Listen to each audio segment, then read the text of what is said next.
As the United States struggles with bailout after bailout, unemployment, the war on terror, health care reform, and a host of other challenges, many Americans are looking for answers.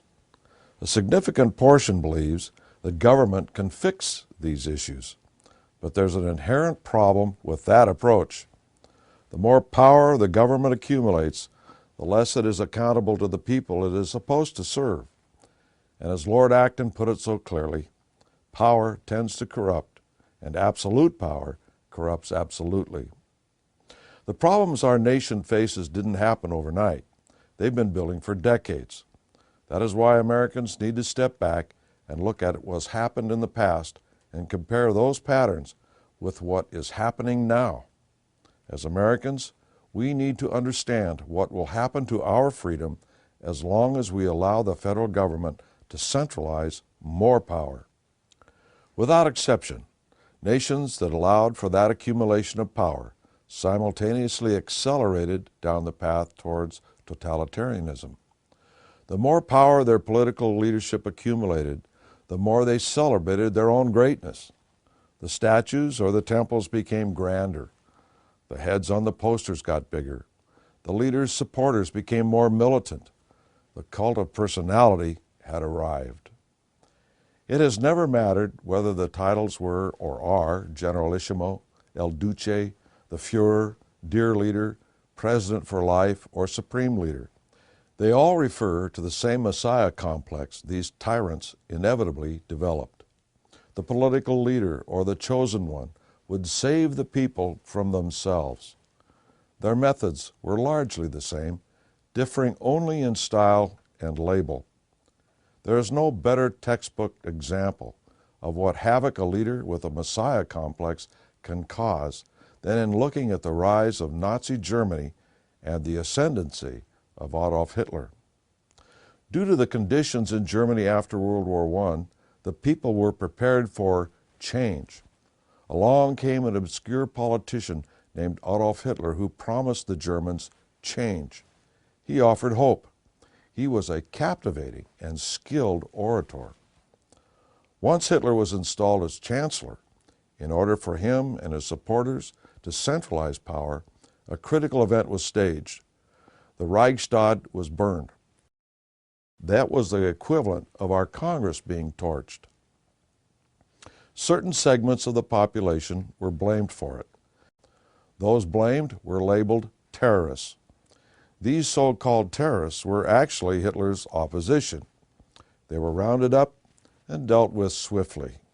The Reichstag fire set the stage for a national emergency, and the government passed an enabling act designed to centralize police power into the hands of a few. Within a short time after the Reichstag fire, Hitler also took over large sectors of the economy, automobiles and banking, utilities, and the list went on and on.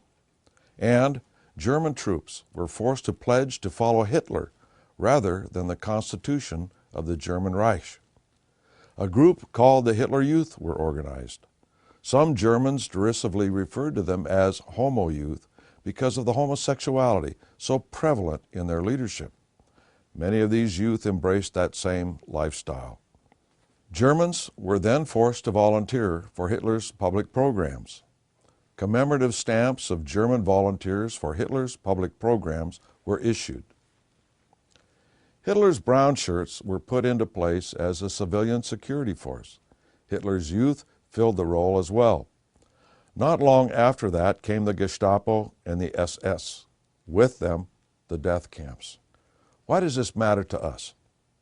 For decades, the United States has seen a steady but clear consolidation of power at the federal level, and particularly within the executive branch. After 9/11, like the Reichstag fire, America was quickly on the path toward a police state. Within a few days, the 300-plus page Patriot Act was passed. It had clearly been written before 9/11. Few, if any, members of Congress read the document before voting for it. A Department of Homeland Security was created, pulling a host of federal agencies under one authority, and the war on terror began. Enemy combatants were rounded up and denied due process. In later years, Americans have learned that some have been abused, tortured, and even killed. Americans also learned that wiretapping and surveillance were broad and widespread, not always centered on terrorists. Much of this was done by contractors outside the reach of military law. Under the Bush administration, the Constitution was ignored with impunity. The President himself was often referred to as the Commander-in-Chief for everybody, not just the military. All of this was approved by and happened under a supposedly conservative administration. Clearly, something was changing. Since the election of Barack Hussein Obama, the trend of accumulation of power into the office of the President of the United States has become unprecedented. Another attack of terrorism on the United States may make a national police force and adherence to the President rather than the Constitution by our armed forces a reality. From the war on terror to domestic surveillance and wiretapping, the Obama administration has not reversed a single significant policy of the previous administration. In fact, it has gone farther. Large sectors of the economy have been taken over by the government. Dozens of czars have been appointed with nearly dictatorial powers. Celebrities have come forward in support. I pledge. I pledge. I pledge. I pledge. I pledge. To be the change. To be the change. I pledge To be a servant to our president. and all mankind. Because together we can. Together we are. And Together we will be the change that we seek.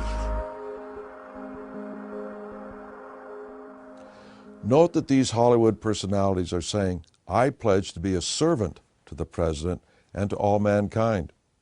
Never in the history of the United States have we had a similar situation where people are being asked to pledge to be a servant to the President or any public official. Youth across the country are being indoctrinated by their own teachers or others to sing hymns of praise to President Obama. We're gonna spread happiness. We're gonna spread freedom. Obama's gonna change it. Obama's gonna lead 'em. We're gonna change it and rearrange it. We're gonna change the world. Yes, we can. Yes, we can. Yes, we can. Yes, we can. Yes, we can. Yes, we can. Yes, we can. On me. Out. On me. Out. On me. Out. On me. Out. On me. Obama speaks are race America. Yes, we can. Embrace the burdens of our past, now the ridiculous of our past. Yes, we can.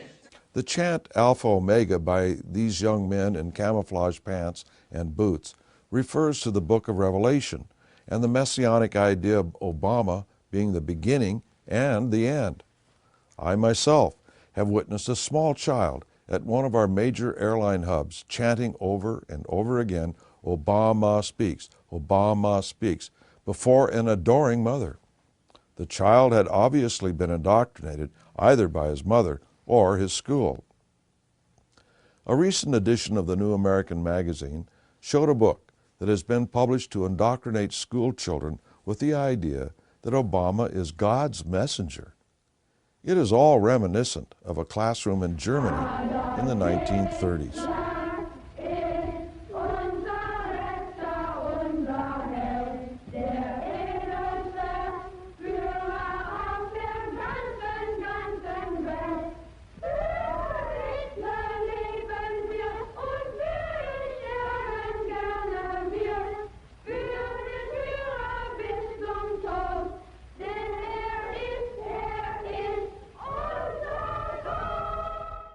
The original intent of Obama's address to the school children of America in early September was to garner the same type of response of the I Pledge video from the celebrities.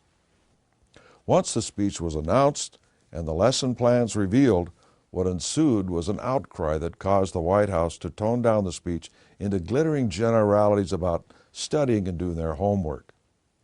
A lesson plan, as it was to be read in the original, stated, quote, "Write letters to themselves about what they can do to help the president," unquote. Then the children were to post signs around the classroom to show their support of the president and their goals towards that process. The proposed plan was a violation of federal law to begin with. And with a rise in resistance by many concerned Americans, the Obama administration is moving forward more cautiously. Currently, there is a move to have all student loans come from government. If this happens, the so-called voluntary youth service may become a mandatory part of getting these loans sooner or later. The appointment of a new Undersecretary of Education in 2009 is another critical step.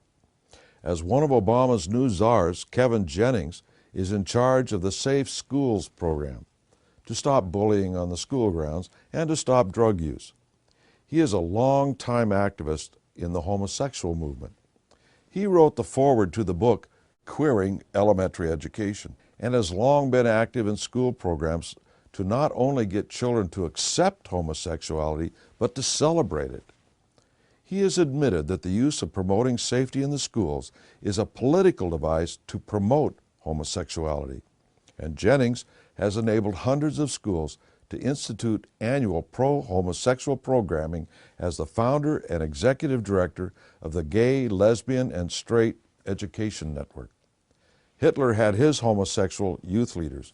Hitler himself hid his own homosexuality and that of his chief lieutenants from the German people. Even today, it is a relatively unknown fact.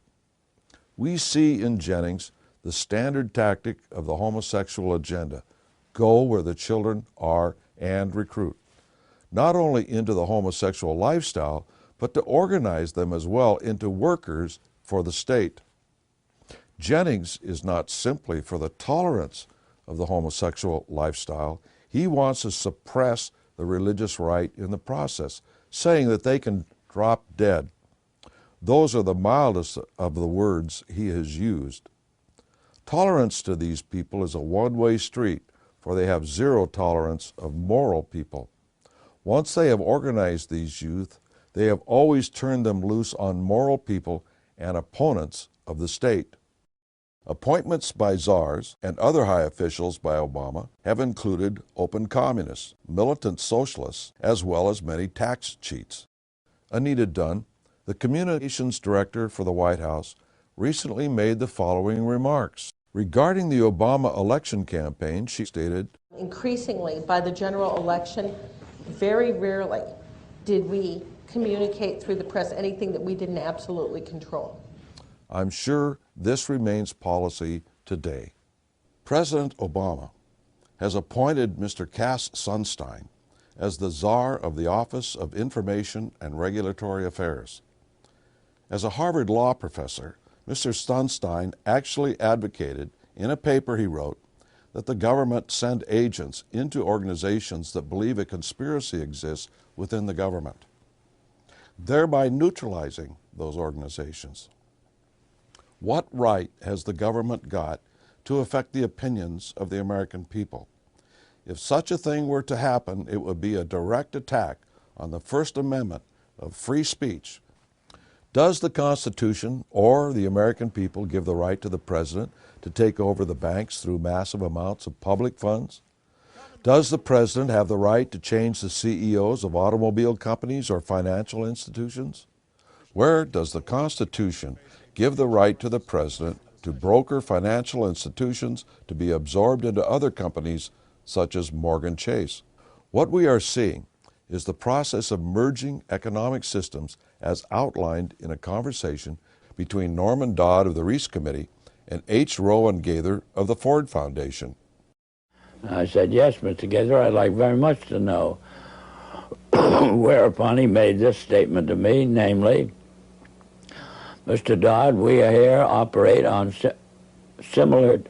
in response to similar directives, the substance of which is that we shall use our grant-making power so to alter life in the United States that it can be comfortably merged with the Soviet Union.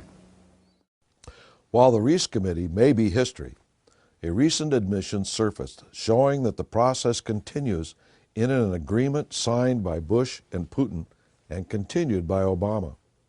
This agreement specifically states that we are partners with Russia and that we will move to economically integrate.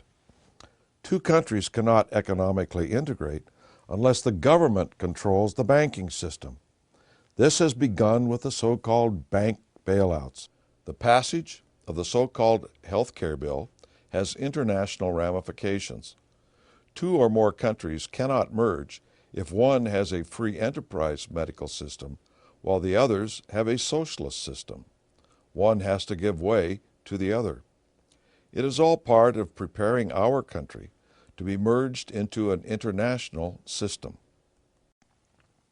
In early September, the Wall Street Journal revealed that the White House was considering using an executive order to move malpractice suits out of the court system into a system of special panels and arbitrators.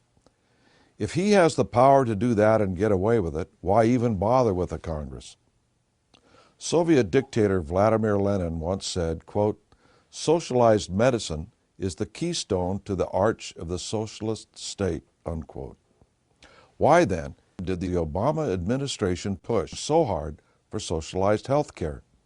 Is it because it is good for America, or is it because it is so important to the socialist agenda? In socialized medicine, government bureaucrats or czars not only control the hospitals, the doctors, the nurses, the aides, they also control the patient. In addition, socialized medicine will also start to control the food supply and vitamins, since we are what we eat. The argument will be that since the health of the nation is at stake, with increased burdens on the people for health care, the government will have to step in and control even what we are able to consume. The fear of not getting treatment for oneself or a loved one will make most of the citizenry compliant to government. After all, if an American citizen complains, then he or his children or his parents might be sent to the back of the line. The Bolsheviks used government-sponsored terrorism and a healthcare system to communize Russia. We see parallels in the war on terrorism and the healthcare initiatives of today. We are also witnessing the move toward a national police force run out of the White House. Obama has recommended such a thing. We cannot continue to rely only on our military in order to achieve the national security objectives that we've set. We've got to have a civilian national security force that's just as powerful, just as strong, just as well funded. The idea of a national civilian security force, fully funded and comparable in size to the armed forces, is frightening when you consider that this was the security force that Hitler had in the brown shirts and the Hitler Youth, then the Gestapo. There's much more evidence that the abuse of presidential authority over the past several decades is creating a force similar to what Hitler and Stalin built. They justify this by telling us it is for our security. We know that Vice President Joseph Biden has written and spoken often for the establishment of the New World Order. So it is no surprise that he is ecstatic over the security team Obama has put together. Well, Mr. President, you've assembled quite a team, and I hope and believe that the American people will come to feel, as I do, that we brought together one of the most talented national security teams ever assembled. It all is being put together in the name of security. On a national and international scale, we see that security is a euphemism for growing government power over the American people. And we see no real opposition from the Republicans in Washington, D.C. Senator Lindsey Graham, for instance, in a recent interview with The Atlantic's Jeffrey Goldberg, called Obama a good man, and anyone who believes in conspiracy theories is crazy, emphasizing crazy. First, they malign the political opposition. Once they are denigrated in the public mind, they deal with them. The bottom line is this. The insiders are obviously accelerating their program to capture the entire fabric of American society and government. Hitler denigrated segments of the German population before he was able to eliminate them. This started with his political opposition's leadership being sent to Dachau. Then it was the infirm. Finally, it was whole races such as the Jews, all from the use of a government hungry for power, absolute power. Frankly, if we do not accelerate our program, we will lose our freedom. The time to act is now. It will mean sacrifice to a level we have not called upon our people to participate in before. But if we do not do it now, when will we? We have plans to accelerate our program. There is hope. The person showing you this DVD will discuss these plans with you, or you may go to jbs.org for further information.